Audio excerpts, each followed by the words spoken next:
아멘. 주께서 오늘도 이 아침 우리 모두를 귀한 우리 시온찬의 가사처럼 사랑하신 줄로 믿습니다.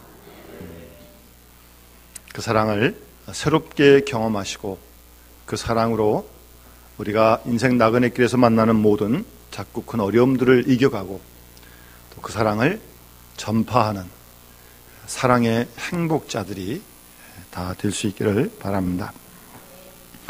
요즘 우리 새벽에 아가서 말씀 읽고 있거든요.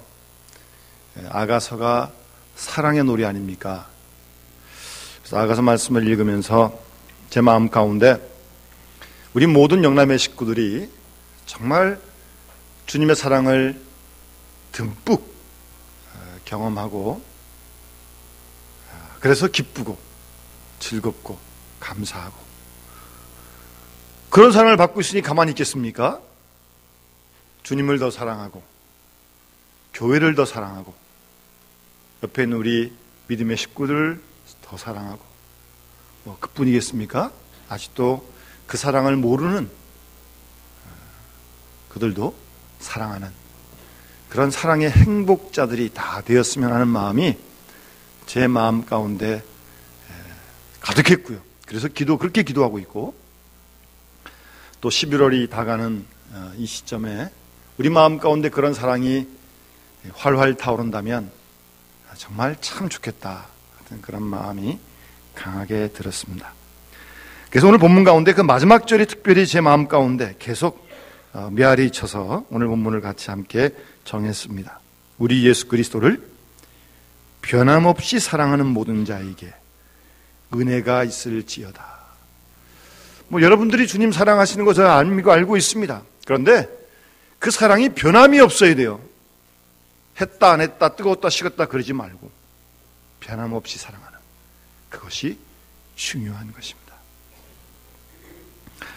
로마서 8장 22절 말씀 보면 피조물이 다 이제까지 함께 탄식하며 함께 고통을 겪고 있는 것을 우리가 안다는 말씀을 묵상하면서 어떤 영성가가 이런 짧은 시를 지어서 노래했습니다. 당신과의 만남을 열망하고 당신과 이야기를 나누고픈 나입니다. 여기서 당신은 주님이십니다.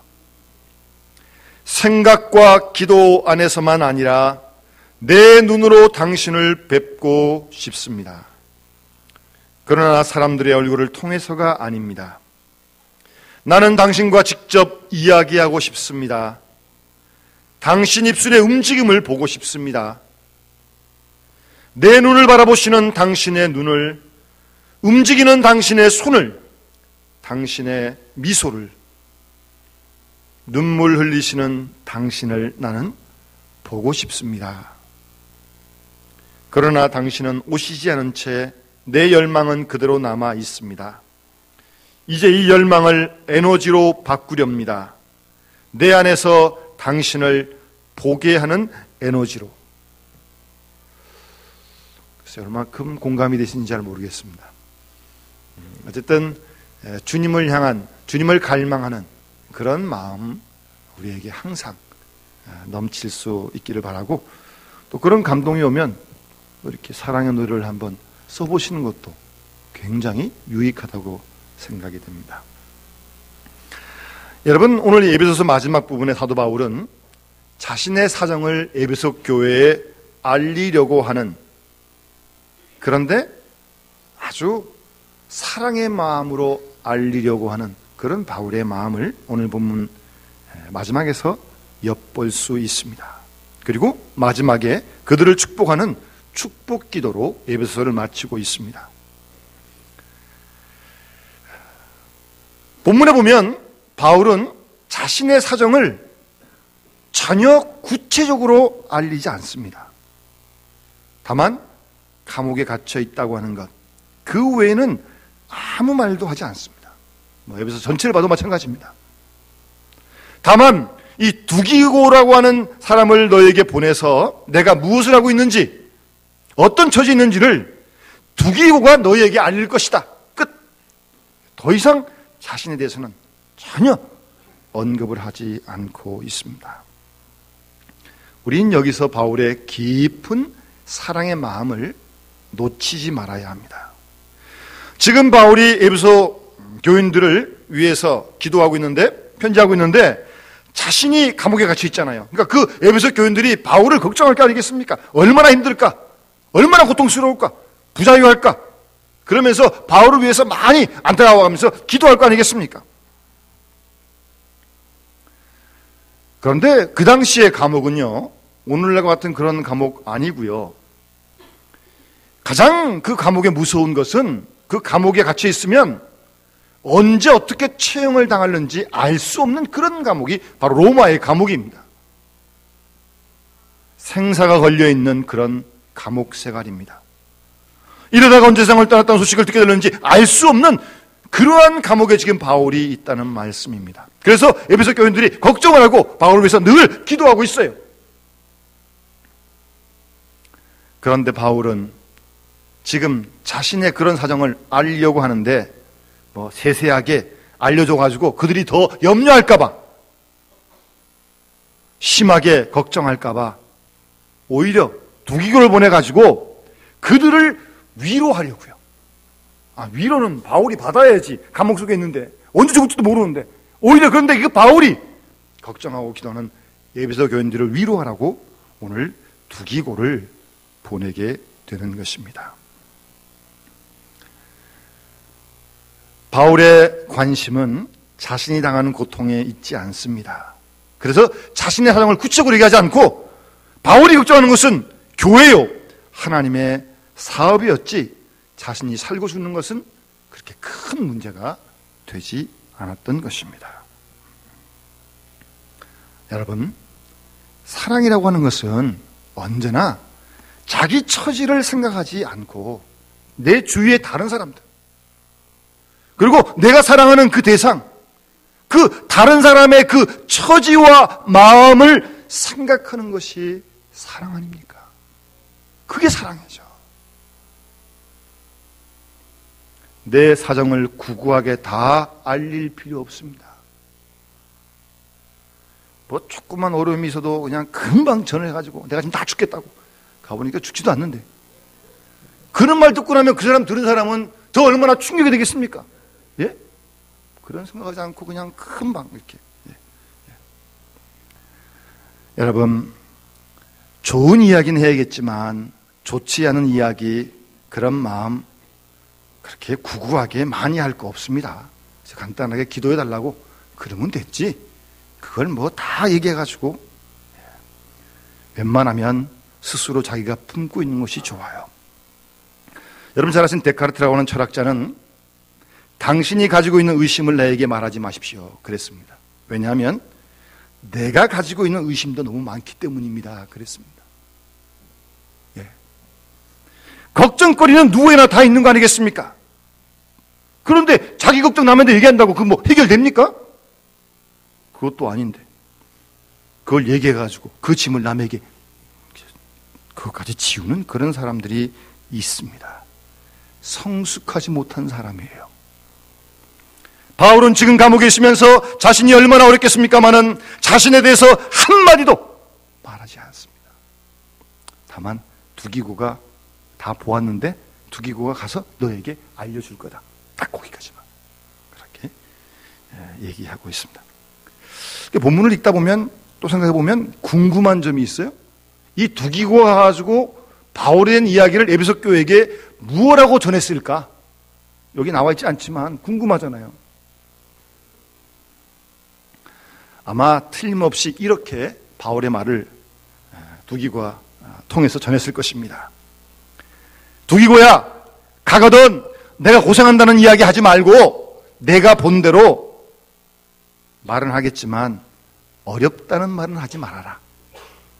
교인들에게 걱정 끼칠 이야기는 하지 말아다오.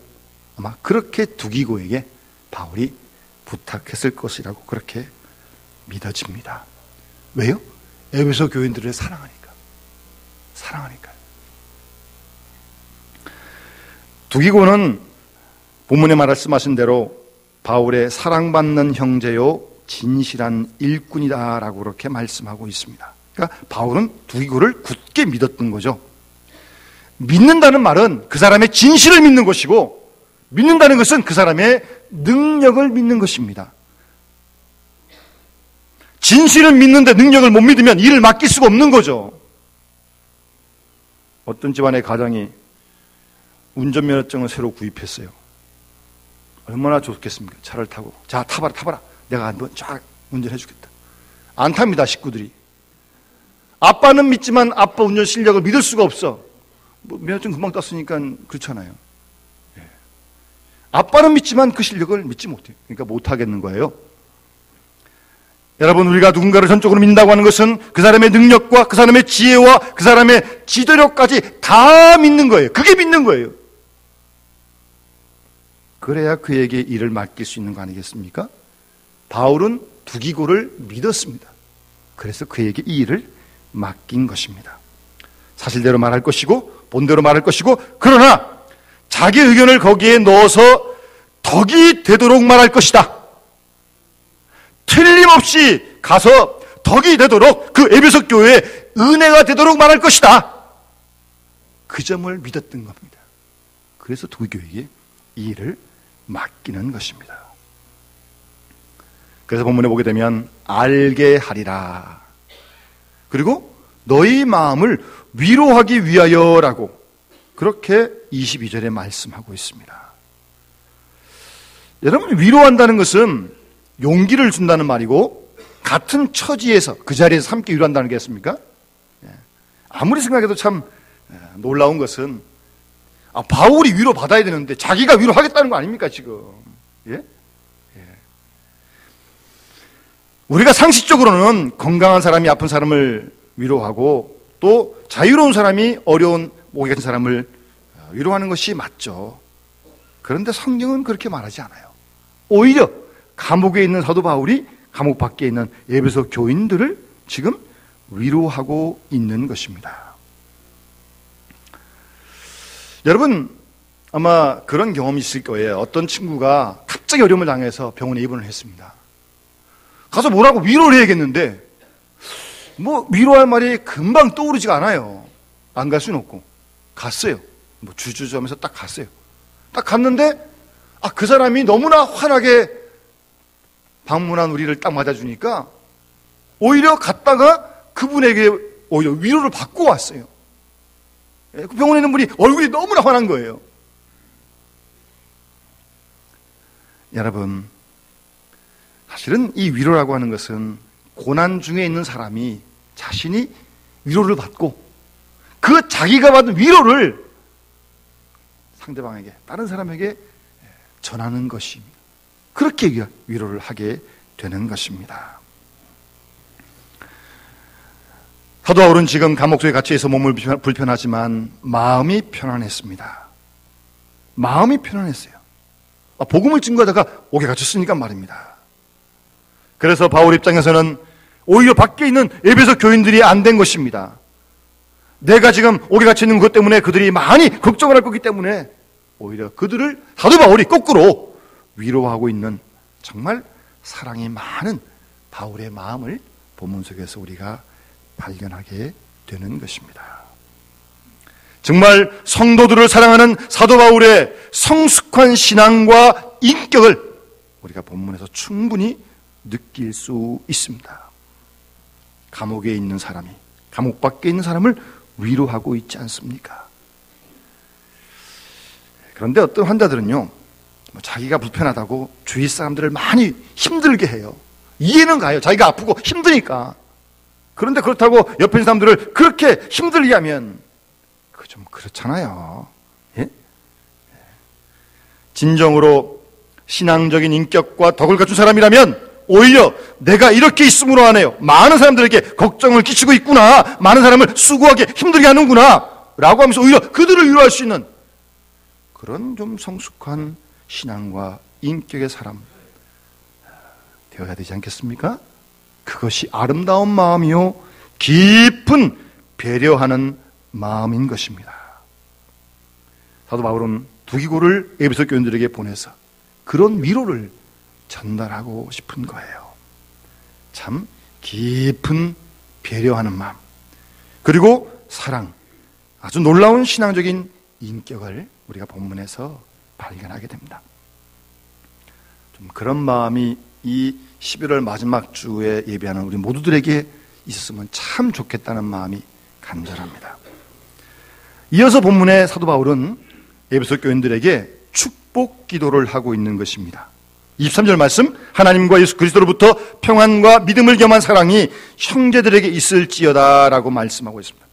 여러분, 에베소 1장을 보면 맨 처음에도 은혜와 평강이 너에게 있을지어다라고 그렇게 축복하며 편지를 썼고, 그리고 마지막 편지를 끝날 때도 축복 기도를 하면서 편지를 끝내고 있습니다.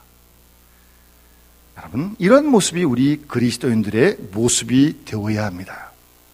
항상 누구를 만나도 우리는 시작도 축복이요 마지막 끝도 축복으로 마찰 수 있는, 항상 그 상대방에게 복을 비는 그런 마음이 우리에게 있어야 할 것입니다. 여러분, 예수님께서 제 아들을 파송하시면서 어느 집에 들어가든지 아는 집이건 모르는 집이건 그 집에 들어갈 때 복을 빌라고 마태복음 10장 12절에 말씀하지 않습니까? 복을 받을 만한 집이면 그 사람이 받을 것이고, 내가 빈 복이 그 사람 못 받으면 나한테 돌아오거든요. 그러니까 여러분, 많이 사람들 만날 때 집에 들어갈 때 복을 비세요. 못 받으면 다 나한테 오니까. 여러분, 무슨 말입니까? 자격을 묻지 말고 복을 빌라는 말씀입니다. 저 사람이 복을 받을 만한 사람인지 아닌지, 쓸만한 사람인지 아닌지, 예수 믿을 것인지 안 믿을 것인지 그런 거 따지지 마시고 그들에게 복을 빌라는 말씀이에요. 여러분, 우리는 상대방을 축복할 의무만 우리에게 있을 뿐, 그 외에 어떤 것도 우리에게 권리가 없습니다. 누구에게나 모두에게 복을 비는 것입니다. 심지어는 원수를 위해서도 복을 빌라고 주님 말씀하지 않습니까? 이렇게 복을 비는 마음, 항상 누구에게나, 그것이 그리스도인의 바른 신앙의 모습입니다. 그래서 바울은 시작할 때도 축복으로, 끝으로, 마지막에도 축복 기도로 끝을 맺고 있는 것을 우리가 발견하게 됩니다. 내용은 평안과 믿음을 겸한 사랑이 있을 것을 선포하고 있는 것입니다. 그런 축복이 너에게 있기를 선포하고 있는 것입니다. 여러분, 평안이라고 하는 게 무엇입니까? 우리가 잘 아는 샬롬입니다. 샬롬. 만나는 이들에게 우리가 평안의 복을 빌 수 있어야 합니다. 그리고 사랑을 그들에게 빌고 있는 것입니다. 사랑을 그들에게 축복하고 있는데 그 사랑은 믿음을 겸한 사랑입니다. 말을 바꾸면 믿음과 함께하는 사랑, 그리고 믿음으로 쫓아오는 그런 사랑이 너에게 있기를 축복하고 기도하고 있는데, 그런 평안이나 믿음이나 사랑은 다 주 예수 그리스도와 하나님께로부터 온다고 본문은 분명하게 말씀하고 있습니다.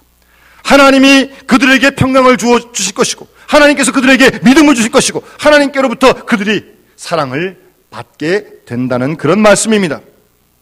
여러분, 믿음, 사랑, 평강 다 하나님이 우리에게 주신 선물인 줄로 믿습니다.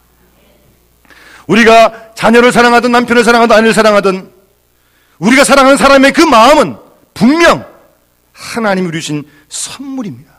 더군다나 주님을 사랑하고 교회를 사랑하는 것도 하나님이 우리의 마음속에 주신 선물이에요. 내 마음이 아닙니다.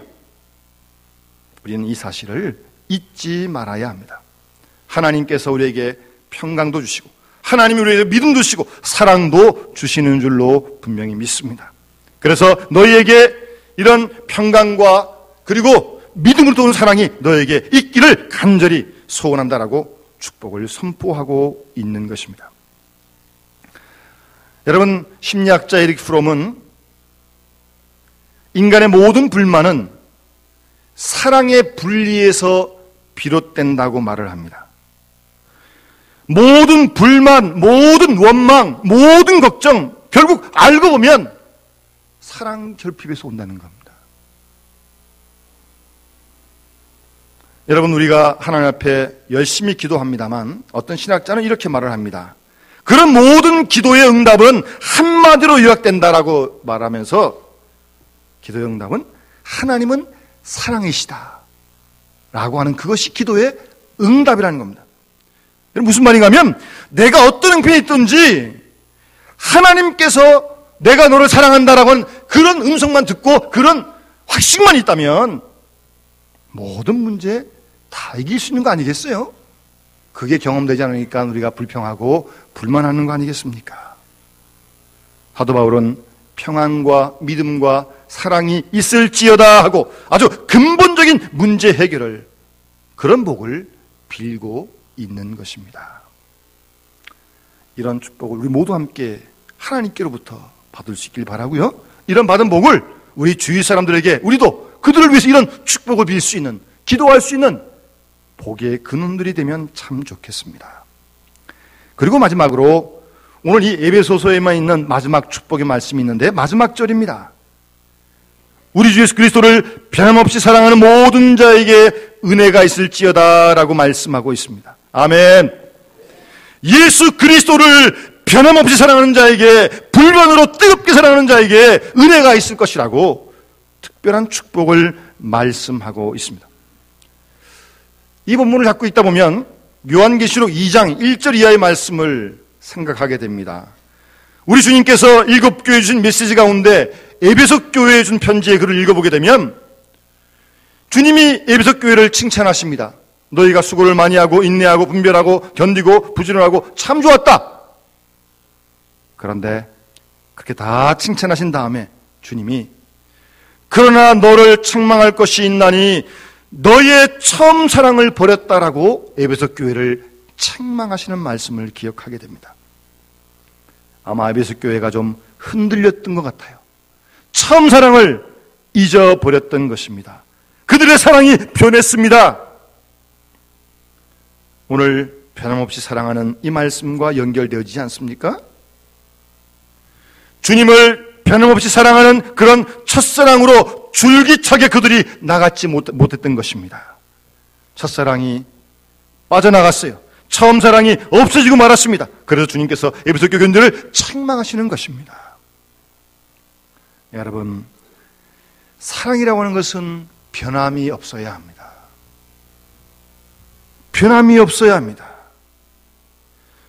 주님을 사랑하고 교회를 사랑하고 우리 성도와 이웃을 사랑하는 그 사랑에 흔들림이 없고 변덕이 없어야 돼요. 한 번 사랑하면 끝까지 사랑하는 것이지. 뭐 좋을 때 사랑하다가 안 좋을 때 안 사랑하고, 나한테 도움이 되면 사랑하다가 도움이 안 되면 안 사랑해요. 그런 유치한 사랑이 어디 있습니까? 사랑은, 진정한 사랑은 변함이 없어야 돼요. 한결같아야 돼요. 1월 1일에서부터 12월 31일까지, 아니 지금부터 세상을 떠날 때까지 한결같이 변함없이 주님을 사랑하고 교회를 사랑할 수 있는 그런 사랑의 행복자가 된다면 얼마나 좋겠습니까? 그렇게 기도하고 그런 사랑을 하나님께로부터 공급받아야죠. 사랑은 받은 만큼 사랑할 수 있어요. 하나님께, 하나님 사랑을 받을 때 그 사랑을 전할 수 있는 거 아니겠어요? 그래서 사도 바울이 그리스도의 사랑이 나를 강권하신다고 그렇게 고백하지 않습니까?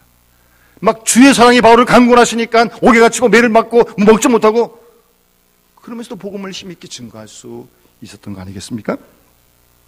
여러분, 우리가 잘 알고 있는 헬런 켈러는 보지 못하고 듣지 못하고 말하지 못하는 삼중고를 겪으면서 일평생을 산 분입니다. 헬런 켈러가 쓴 글 가운데 3일 동안만 내가 볼 수 있다면 하는 그런 귀한 글이 있는데, 사흘 동안만 눈을 떠서 볼 수 있다면 내가 뭘 할까? 그런 내용을 말하고 있어요. 내가 만약에 3일 동안 눈을 뜰 수 있다면 첫날은 내 눈으로 나를 가르쳐 주신 설리반 선생님을 보고 싶다 그럽니다.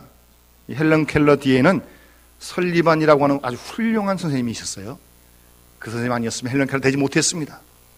하여튼 첫날은 그렇게 만나고 싶고, 둘째 날은 이거 하고 싶고, 셋째 날 저거 하고 싶고, 그런 다음에 맨 마지막에 이렇게 쓰고 있습니다.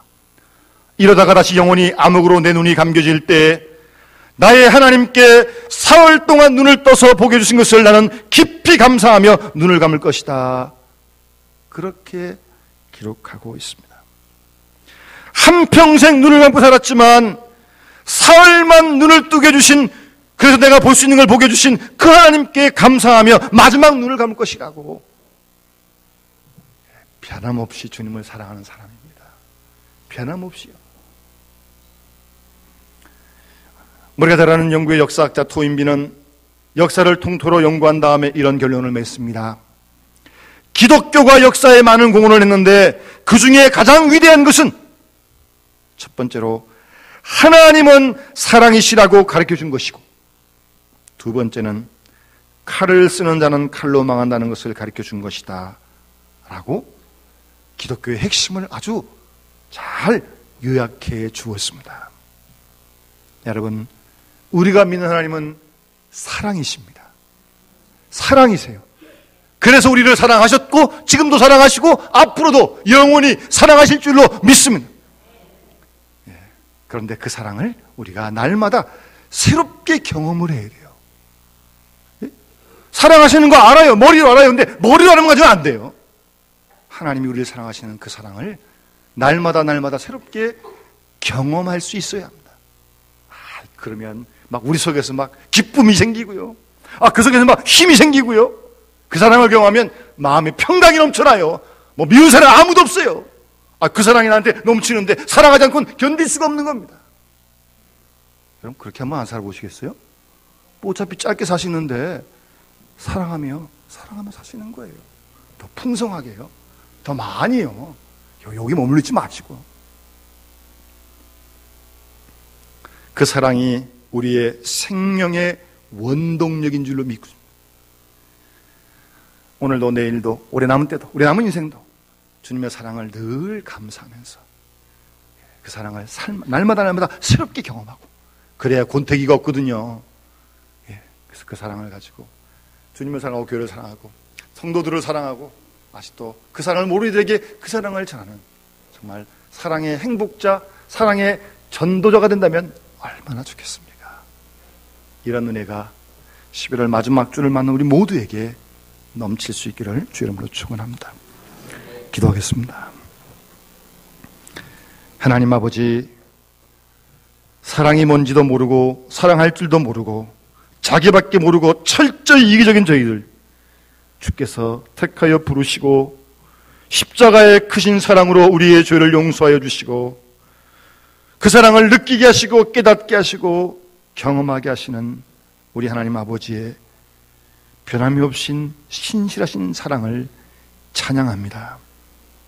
오늘도 그 사랑으로 저희들을 주 앞으로 불러주시니 만만 감사드리며, 오늘도 그 사랑으로 이 한 시간 우리에게 채워주심을 믿고 감사를 드립니다. 하나님 아버지, 그 사랑을 우리가 경험하지 못하기에 불평하고 원망하고 시기하고 질투하는 낙심하는 저희들의 어리석음을 주님 용서하여 주시옵소서.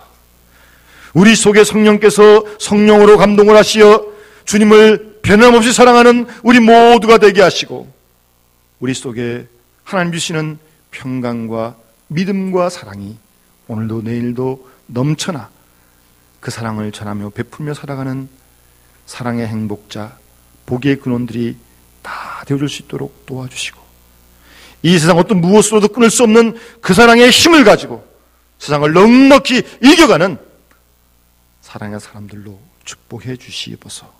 주 예수 그리스도 이름으로 간절히 기도드리옵나이다. 아멘.